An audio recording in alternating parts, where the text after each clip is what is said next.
बच्चों, class 12th physics CBSE curriculum. Class 12 की बहुत सारे बच्चों को एक कन्फ्यूजन है कि सर बहुत डिफिकल्ट होता है, सुना है क्लास 12th फिजिक्स सिलेबस। मैंने बोला बेटा आप लोगों को कौन बोलता है ये सब चीज़ें? आपको कौन बताता है कि क्लास 12th फिजिक्स बहुत डिफिकल्ट होता है? आपने एक चीज बताइए मेरे को, आप you are passed out of class 11 no?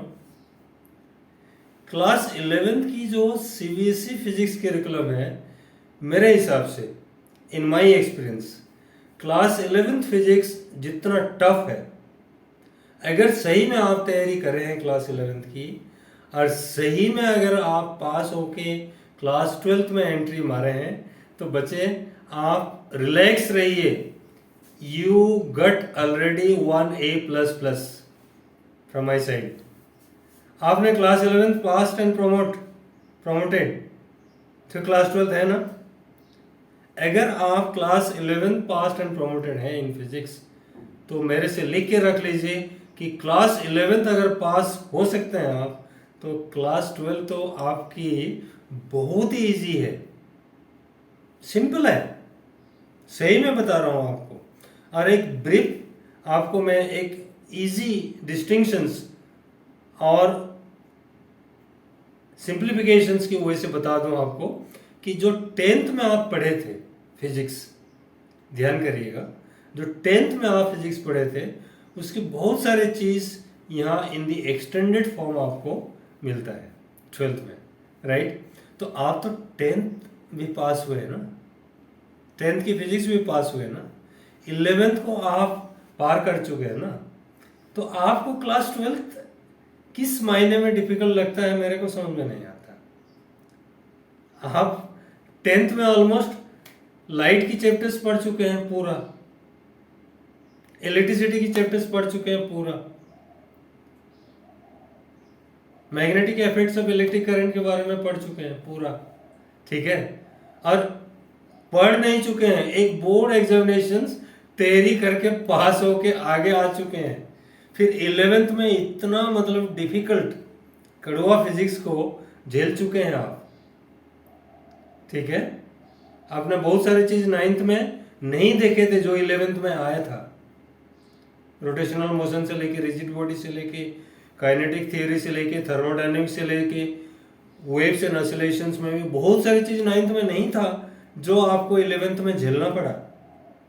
और उसके बाद आपने क्लास 11 पास हो गया with your dedication, with your hard work.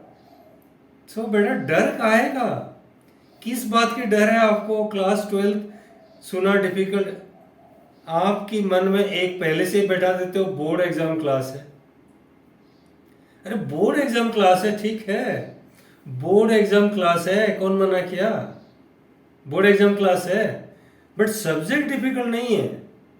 आप ये देख लो क्या क्या है, मैं ब्रीफली आपको बता दे रहा हूँ। क्लास 12 में क्या पढ़ोगे आप फिजिक्स में?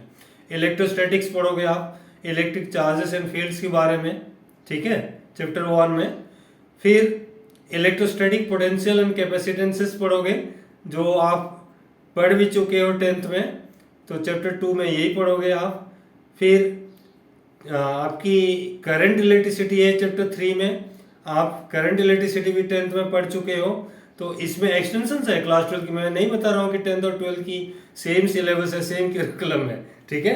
ये टपअप है, एक्स्ट्रा है, आपकी एक्स्ट्रा न्यूमेरिकल्स है, एक्स्ट्रा डेडिकेशन है डेफिनेटली, बट डिफिकल्ट नहीं है बच्चे। आप फिर चैप्टर 4 में आ जाएंगे, मूविंग चार्जेस एंड मैग्नेटिज्म, इसी के बारे में पढ़ेंगे। हाँ, नयापन रहेगा 10 से कंपैरिजन में। फिर चैप्टर 5 में आप मैग्नेटिज्म एंड मैटर के बारे में पढ़ेंगे। फिर चैप्टर 6 में इलेक्ट्रो मैग्नेटिक इंडक्शंस के बारे में पढ़ेंगे, 10th में भी पढ़े हैं। अल्टरनेटिंग करंट्स के बारे में पढ़ेंगे चैप्टर 7 में, ये भी आप देखे हैं, ठीक है? इलेक्ट्रोमैग्नेटिक वेव्स थोड़ा बहुत आइडिया तो है, 10th में आप लाइट चैप्टर पढ़ते पढ़ते अच्छे टीचर्स आपको बता दिए होंगे कि क्या क्या है लाइट में, तो यहाँ भी थोड़ा सा पढ़ेंगे ईएम स्पेक्ट्रम के बारे में, ठीक है, और वेव्स के बारे में। फिर ऑप्टिक्स पढ़ेंगे आप। ऑप्टिक्स जब पढ़ेंगे आप, ray optics and optical instruments, ये भी आपको 10th की बहुत याद दिलाएगा बच्चे। 10th में मैं क्यों इतना सीरियस नहीं हुआ था या हुआ था, जो भी है, तो 10th की ही रिपीटेशंस ऑलमोस्ट है, बट यहाँ न्यूमेरिकल और आपकी कुछ एक्स्ट्रा डेरिवेशंस एंड कंसेप्ट्स आपको दिया जाएगा, ठीक है। फिर वेव ऑप्टिक्स जो है आपकी क्लास 12th में, ये एक आपको नयापन देगा डेफिनेटली। मैं नहीं बता रहा हूँ कि आपके 10th के साथ पूरा सिमिलर होगा, बट यहाँ वेव ऑप्टिक्स को आपको ढंग से पढ़ना पड़ेगा in class 12th as a board examining student, right. Similarly chapter 11 में आप dual nature of radiation and matter है, ये नयापन देगा। Atoms chapter 12, nuclei chapter 13, then semiconductor electronic materials devices and simple circuits, ये जो चैप्टर 14 है, ये आपको थोड़ा बहुत नयापन देगा, बट इतना इजी है ये चैप्टर, आप जब पढ़ोगे ना तब आपको समझ में आएगा। अरे क्लास में तो बहुत ही मजेदार क्लास था। मैं अगर डे 1 से सिंसियरली डेडिकेटेडली अगर सर की बात सुन के पढ़ लेता तो 98 तो कम से कम फिजिक्स में मैं स्कोर कर लेता, ठीक है। और मेरा पिछले वीडियो को भी देख लीजिएगा आप, नयापन 24-25 में क्या दे रहा है सीबीएसई, आपको क्लास 12 फिजिक्स में क्या देखने को मिलने वाला। 70% तक आपको जो एमसीक्यू बेस्ड क्वेश्चंस हैं वो सब आने वाले हैं, और 30% ये आपको ट्रेडिशनल जो short type questions and long type question answers form में मिलेगा। तो उससे बेहतर बैच कहाँ मिलेगा बच्चे। आपने 70% तक ऑब्जेक्टिव और 30% की सब्जेक्टिव टाइप अगर ले रहे हैं तो खुश रहिए जनाब, बहुत अच्छे से प्रिपेयर करिए, अच्छे से पढ़िएगा, और 98 से नीचे ड्रीम मत करिएगा। I am not pressurising yourself, okay. उसके ऊपर प्रैक्टिकल्स है, करिकुलम है, देख लीजिएगा cbse.nic.in में, ओके। Good day.